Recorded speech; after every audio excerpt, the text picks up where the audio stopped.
അടുത്തത് നമ്മൾ നോക്കാൻ പോകുന്നത് ഒരു ഹെൽത്ത് ട്രയാങ്കിളാണ്. ഇത് വേറൊന്നുമല്ല, നമ്മുടെ physical health, mental health, social health, ഇതിനെ പറ്റിയിട്ടാണ് നമ്മൾ ഡിസ്കസ് ചെയ്യാൻ പോകുന്നത് അടുത്തതായിട്ട്. ഫിസിക്കൽ ഹെൽത്ത് എന്ന് പറയുന്നത് സാധാരണഗതിയിൽ പ്രവർത്തിക്കാനുള്ള ശരീരത്തിൻ്റെ എബിലിറ്റി അല്ലെങ്കിൽ ശരീരത്തിൻ്റെ കഴിവിനെയാണ് ഫിസിക്കൽ ഹെൽത്ത് എന്ന് നമ്മൾ പറയുന്നത്. It deals with your body's ability to function normally and how well it is operating. എന്തൊക്കെ ഇതിൽ ഇൻക്ലൂഡഡ് ആണ്? നമ്മുടെ ഡയറ്റ് ആൻഡ് ന്യൂട്രീഷൻ, നമ്മുടെ physical activities such as exercise, അതേപോലെ ഇനഫ് സ്ലീപ്പ്, ഇതെല്ലാം ഫിസിക്കൽ ഹെൽത്തിന് ഇമ്പോർട്ടൻ്റ് ആയിട്ടുള്ള ഫാക്ടേഴ്സാണ്. ഇനി അടുത്തത് മെൻ്റൽ ഹെൽത്ത് മെയിൻലി ഫോക്കസ് ചെയ്യുന്നത് നമ്മുടെ thoughts, feelings, emotions, stress, anxiety, emotions such as anger, ഇതിനെയൊക്കെയാണ് മെയിനായിട്ട് നമ്മുടെ മെൻ്റൽ ഹെൽത്ത് ഫോക്കസ് ചെയ്യുന്നത്. ഇത്തരത്തിലുള്ള ഇമോഷൻസിനെ നേരിടാനുള്ള നമ്മുടെ എബിലിറ്റിയാണ് ഈ മെൻ്റൽ ഹെൽത്ത് കൊണ്ട് ഉദ്ദേശിക്കുന്നത്. അതായത് ability to cope with stress and problems that are in normal part of life. നമ്മുടെ നോർമൽ ലൈഫിലുണ്ടാവുന്ന സ്ട്രെസ്സും പ്രോബ്ലംസിനെയൊക്കെ ഫേസ് ചെയ്യാനുള്ള എബിലിറ്റിയാണ് മെൻ്റൽ ഹെൽത്ത് എന്നതുകൊണ്ട് ഉദ്ദേശിക്കുന്നത്.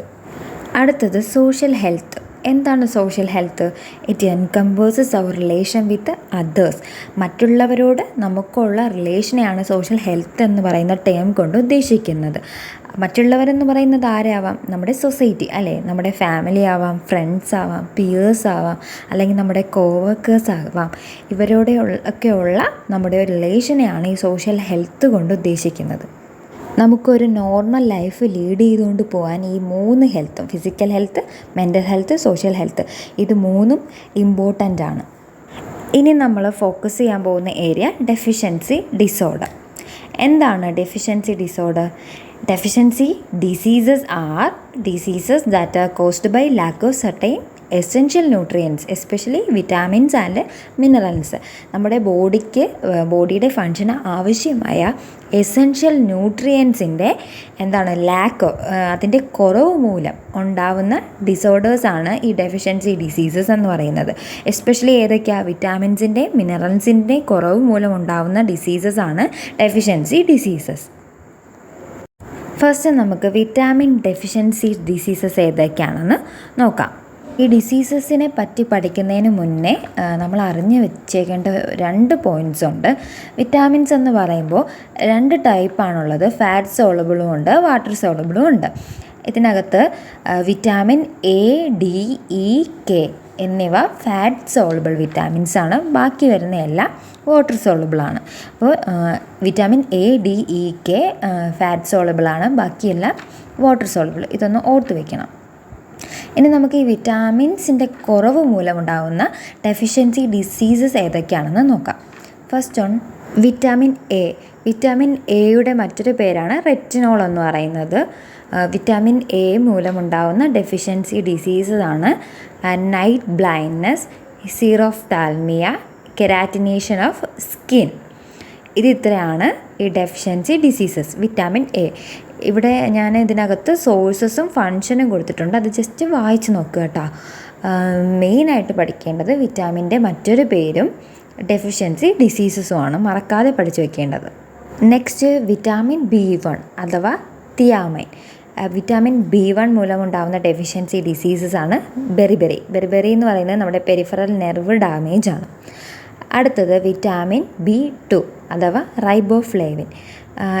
റൈബോഫ്ലേവിൻ്റെ അഭാവം മൂലമുണ്ടാകുന്ന ഡെഫിഷ്യൻസി ഡിസീസസ് ആണ് കൈലോസിസ്. വിറ്റാമിൻ B3 നിയാസിൻ എന്നറിയപ്പെടുന്നു, അതിൻ്റെ കുറവ് മൂലമുണ്ടാകുന്ന ഡെഫിഷ്യൻസി ഡിസീസസ് ആണ് പെല്ലാഗ്ര. നെക്സ്റ്റ് വിറ്റാമിൻ B5, അതിൻ്റെ മറ്റൊരു പേര് പാന്തോതെനിക് ആസിഡ് എന്നാണ്. ഇതിൻ്റെ ഡെഫിഷ്യൻസി മൂലമുണ്ടാകുന്നത് ഇൻഅഡിക്വേറ്റ് ഗ്രോത്ത് ആണ്. അടുത്തത് വിറ്റാമിൻ B6ൻ്റെ അഭാവം മൂലമുണ്ടാകുന്നത് കൺവെൻഷനാണ്, അതായത് വിറയൽ. നെക്സ്റ്റ് വിറ്റാമിൻ B7, ബയോട്ടിൻ എന്നാണ് ഇതിൻ്റെ മറ്റൊരു പേര്. ഇതുമൂലം ഉണ്ടാകുന്ന ഡെഫിഷ്യൻസിയാണ് depression, hair loss, muscle pain, ഇതൊക്കെയാണ്. Next vitamin B9, folic acid എന്നറിയപ്പെടും. ഇതിൻ്റെ ഡെഫിഷ്യൻസി മൂലമുണ്ടാകുന്ന ഡിസീസസ് ആണ് മെഗാലോബ്ലാസ്റ്റിക് അനീമിയ. അടുത്തത് വിറ്റാമിൻ B12 അഭാവം മൂലം ഉണ്ടാകുന്ന ഡിസീസാണ് പെർണീഷ്യസ് അനീമിയ. നെക്സ്റ്റ് വിറ്റാമിൻ സിയുടെ അഭാവം മൂലം ഉണ്ടാകുന്നത് സ്കർവി എന്ന് പറയുന്നത് ഗംസിലുണ്ടാകുന്ന ബ്ലീഡിംഗ് ആണ്. നെക്സ്റ്റ് വിറ്റാമിൻ ഡിയുടെ അഭാവം മൂലം ഉണ്ടാകുന്നത് റിക്കറ്റ്സ്. അത് ചിൽഡ്രൻസിലാണ് ഉണ്ടാകുന്നത്. റിക്കറ്റ്സ് അഡൾട്ട്സിലാണെങ്കിൽ ഓസ്റ്റിയോമലേഷ്യ എന്ന് പറയുന്ന ഒരു ഡിസീസാണ് ഉണ്ടാകുന്നത്. ചിൽഡ്രൻസിൽ റിക്കറ്റ്സും അഡൾട്ട്സിൽ ഓസ്റ്റിയോമലേഷ്യ. അടുത്തത് വിറ്റാമിൻ ഇയുടെ അഭാവം മൂലമുണ്ടാകുന്ന ഡെഫിഷ്യൻസി ഡിസീസാണ് മസ്കുലാർ ഡിസ്ട്രോഫി. അതായത് മസ്കുലാർ വീക്ക്നെസ്, മസിലെല്ലാം വീക്കാവുന്ന ഒരു ഡിസീസാണ് മസ്കുലാർ ഡിസ്ട്രോഫി. ഇത് കൂടാതെ ന്യൂറോളജിക്കൽ ഡിസ്ഫങ്ഷനും ഉണ്ടാവാറുണ്ട്. എന്തിൻ്റെ അഭാവത്തിൽ? വിറ്റാമിൻ ഇയുടെ അഭാവം മൂലമുണ്ടാകുന്ന ഡെഫിഷ്യൻസി. ലാസ്റ്റ് ഓൺ വിറ്റാമിൻ കെയുടെ ഡെഫിഷ്യൻസി ഡിസീസാണ് ഇൻക്രീസ്ഡ് ബ്ലഡ് ക്ലോട്ടിങ്ങിൻ്റെ ടൈം ഇൻക്രീസ് ചെയ്യുന്നു. അതായത് അതുപോലെ ഹെമറേജ് ഡിസീസും ഉണ്ടാകുന്നു വിറ്റാമിൻ കെയുടെ അഭാവത്തിൽ. അപ്പോൾ ഇത്രയും നിങ്ങൾ എന്തായാലും മസ്റ്റായിട്ട് പഠിച്ചു വയ്ക്കുക, വിറ്റാമിൻസും അതിൻ്റെ ഡെഫിഷ്യൻസി ഡിസീസും. പറ്റുമെങ്കിൽ സോഴ്സും ഫങ്ഷനും കൂടി ജസ്റ്റ് ഒന്ന് വായിച്ചു വയ്ക്കുക. ഇമ്പോർട്ടൻ്റ് ആയിട്ട് പഠിക്കേണ്ടത് വിറ്റാമിൻസിൻ്റെ പേരും അതിൻ്റെ മറ്റൊരു പേരും പറഞ്ഞു തന്നിട്ടുണ്ട്, അതും ഡെഫിഷ്യൻസി ഡിസീസസും മസ്റ്റായിട്ട് നോക്കി വയ്ക്കുക. പിന്നെ ഈ ടോപ്പിക്കിൽ ഓർക്കേണ്ട മറ്റൊരു പോയിൻ്റാണ് നേരത്തെ പറഞ്ഞ ഫാറ്റ് സോളുബിൾ വിറ്റാമിൻസും വാട്ടർ സോളുബിൾ വിറ്റാമിൻസും. Vitamin A, D, E, K ആണ് ഫാറ്റ് സോളുബിൾ, ബാക്കിയെല്ലാം വാട്ടർ സോളുബിളാണ്. അപ്പോൾ ഇത്രയും കാര്യങ്ങൾ നിങ്ങൾ ഓർത്ത് വയ്ക്കുക.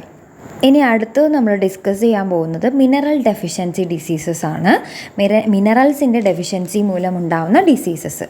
അതിൽ വരുന്ന ഇമ്പോർട്ടൻ്റ് ആയിട്ടുള്ള ആദ്യത്തെ ഡിസീസാണ് goitre. Enlargement of a gland in the neck that cause neck to swell. ആ ചിത്രത്തിൽ കാണുന്നത് കണ്ടില്ലേ, ഒരു സ്ത്രീയുടെ നെക്ക് ഇങ്ങനെ വീർത്തിരിക്കുന്നു അല്ലേ, സ്വെല്ല് ചെയ്തിരിക്കുന്നു. ഈ ഒരു അവസ്ഥയാണ് നമ്മൾ ഗോയിറ്റർ എന്ന് പറയുന്നത്. നെക്കിലെ ഒരു ഗ്ലാൻഡ് എൻലാർജ് ചെയ്യുന്നത് കൊണ്ടാണ് ഇങ്ങനെ ഈ ഒരു സ്വെല്ലിംഗ് ഉണ്ടാവുന്നത്.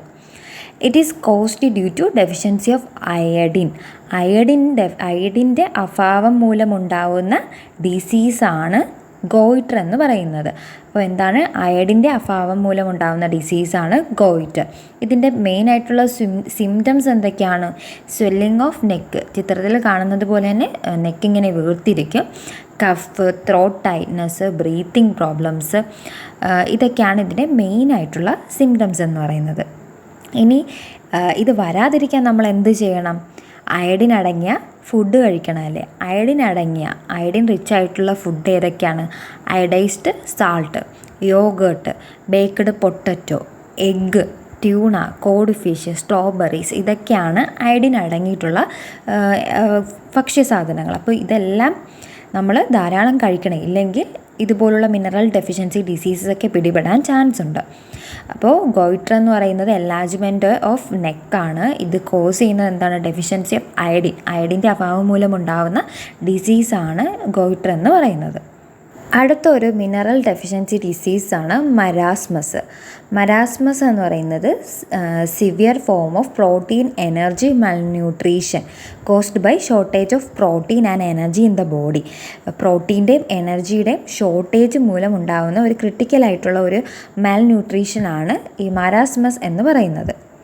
മെയിനായിട്ട് ഓർത്ത് വെക്കേണ്ടത് ഷോർട്ടേജ് ഓഫ് പ്രോട്ടീൻ ആൻഡ് എനർജിയുടെയും പ്രോട്ടീൻ്റെയും ഷോർട്ടേജ് മൂലമുണ്ടാകുന്ന ഒരു മാൽന്യൂട്രീഷൻ ആയിട്ടുള്ള ഒരു അവസ്ഥയാണ് മരാസ്മസ് എന്ന് പറയുന്നത്. ഇതിൻ്റെ മെയിൻ സിംറ്റംസ് എന്തായിരിക്കും? Body weight is less than 60% of expected. നമ്മുടെ ബോഡി വെയ്റ്റ് ഒരുപാട് ലെസ്സായിരിക്കും അല്ലേ ഈ ഒരു അവസ്ഥ ബാധിച്ചു കഴിയുമ്പോൾ. ഇതെങ്ങനെ നമുക്ക് ക്യൂർ ചെയ്തെടുക്കാൻ പറ്റും? ബാലൻസ്ഡ് ഡയറ്റിലൂടെ മാത്രമേ നമുക്കിത് ക്യൂർ ചെയ്തെടുക്കാൻ പറ്റുള്ളൂ. മരാസ്മസ് പോലെ തന്നെ സിമിലർ ആയിട്ടുള്ള അടുത്തൊരു മിനറൽ ഡെഫിഷ്യൻസി ഡിസീസാണ് ക്വോഷ്യോക്കർ. നമ്മൾ കഴിക്കുന്ന ഭക്ഷണത്തിൽ പ്രോട്ടീൻ്റെ എമൗണ്ട് കുറയുന്നത് മൂലമുണ്ടാവുന്ന ഒരു ഡിസീസാണ് ക്വോഷ്യോക്കർ എന്ന് പറയുന്നത്. Inadequate amount of protein in the ഡയറ്റിൽ ഇൻഅഡിക്വേറ്റ് എമൗണ്ട് ഓഫ് പ്രോട്ടീൻ കാരണമുണ്ടാകുന്ന ഒരു ഡിസീസാണ് ക്വോഷിയോക്കർ എന്ന് പറയുന്നത്. മരാസ്മസ് പോലെ തന്നെ സിമിലർ ആയിട്ടുള്ള ഒരു ഡിസീസാണ് ക്വോഷിയോക്കറും. പക്ഷേ ഇത് രണ്ടും തമ്മിൽ ഡിഫറൻസ് ഉണ്ട്. എന്താണത്? മരാസ്മസ് എന്ന് പറയുന്നത് പ്രോട്ടീൻ്റെയും എനർജിയുടെയും ഷോർട്ടേജ് മൂലം ഉണ്ടാകുന്ന ഒരു ഡിസീസാണെന്ന് പറഞ്ഞു മരാസ്മസ്. പക്ഷേ ഇവിടെ എന്ന് പറയുന്നത് എനർജി ഇൻടേക്ക് സഫിഷ്യൻ്റ് ആയിരിക്കും, പക്ഷേ എന്താണ് ഇല്ലാത്തത്? പ്രോട്ടീൻ ഇൻടേക്കാണ് ഇല്ലാത്തത്. ക്വോഷിയോക്കറിൻ്റെ മെയിൻ സിംറ്റംസ് എന്ന് പറയുന്നത് delayed growth in children and swollen stomach. വയറിങ്ങനെ സ്വള്ളനായിട്ടിരിക്കും. അതേപോലെ കുട്ടികളിൽ ഡിലേഡ് ഗ്രോത്ത് ആയിരിക്കും ഒബ്സർവ് ചെയ്യുന്നത്.